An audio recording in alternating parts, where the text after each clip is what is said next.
بسم الله الرحمن الرحيم نحمده ونصلي على رسوله الكريم أما بعد أعوذ بالله من الشيطان الرجيم بسم الله الرحمن الرحيم لقد رضي الله عن المؤمنين إذ يبايعونك تحت الشجرة صدق الله العظيم۔ سورۃ الفتح کی ایک آیات جو میں نے آپ کے سامنے تلاوت فرمائی، اس آیات میں ایک خاص بیعت کی طرف اشارہ ہے جس کو بیعت رضوان کہا جاتا ہے۔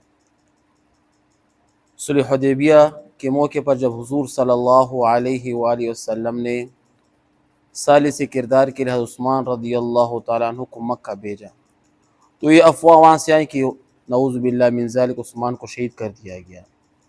تو حضور صلی اللہ علیہ وسلم نے ایک درخت کے نیچے 1400 صحابہ کرام سے بیعت لیا کہ جب تک ہم حضرت عثمان کا بدلہ نہیں لیں گے تو ہم واپس مدینہ نہیں جائیں گے۔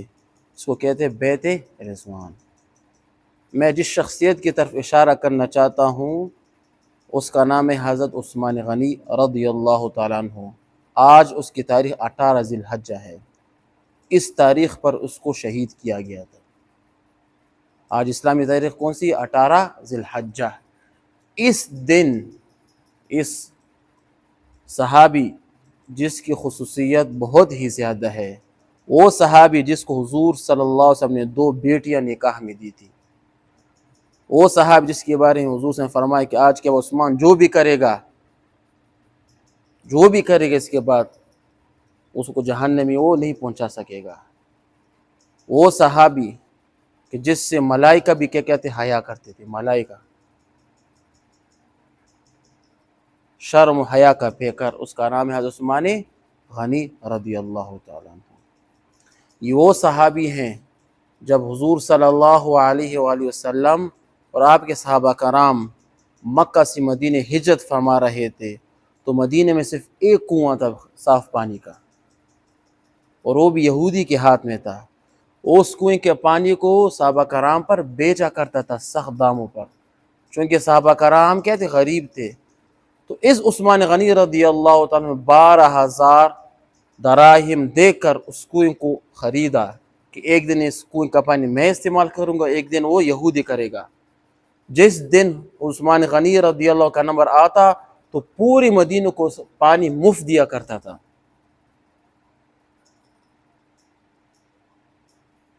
وہ صحابی جب غزوہ خندق کے موقع پر غزوہ تبوک کے موقع پر حضور صلی اللہ علیہ وسلم چندے کا اعلان فرمایا جہاد کے لیے، تو حضور صلی اللہ علیہ وسلم نے جب چندے کا اعلان فرمایا تو اس موقع پر عثمان غنی نے اتنا چندہ دیا کہ حضور صلی اللہ علیہ وسلم ہاتھ سے اشارہ فرمایا تھا ایسے ایسے، اس کا اشرفیوں کو ہاتھ سے اٹھا رہے تھے ایسے ایسے، خوشی کی مانند۔ حضور سے اتنے اس سے خوش تھے کہ تمام جہاد میں، تمام غزوات میں عثمان غنی نے شرکت فرمائی تھی، صرف ایک غزوہ سے رہا، کون سا؟ غزوہ بدر۔ کیوں رہ گیا؟ کیونکہ اس غزوے کے موقع پر حضور صلی اللہ علیہ وسلم کی بیٹی ام کلثوم بیمار تھی، جو کہ حضرت عثمان غنی کی زوجہ تھی، بیوی تھی۔ حضور صلی اللہ علیہ وسلم فرمایا کہ اب اس بیوی کی خدمت کرے۔ جب مال غنیمت آیا غزوہ بدر میں تو حضور صلی اللہ علیہ وسلم تمام صحابہ کرام کی طرح عثمان غنی کو بھی اس میں حصہ عطا فرمایا۔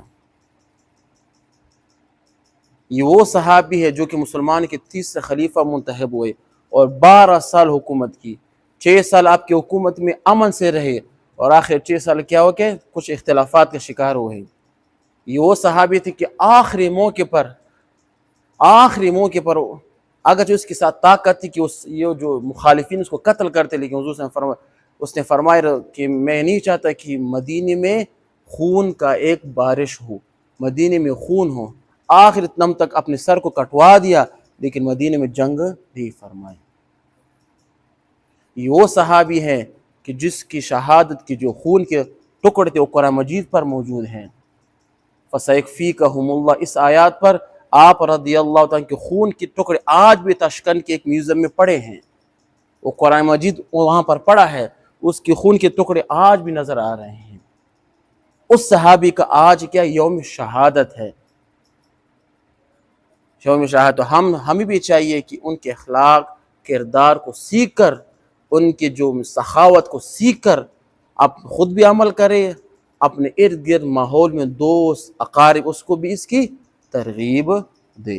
وآخر دعوانا ان الحمد للہ رب العالمین۔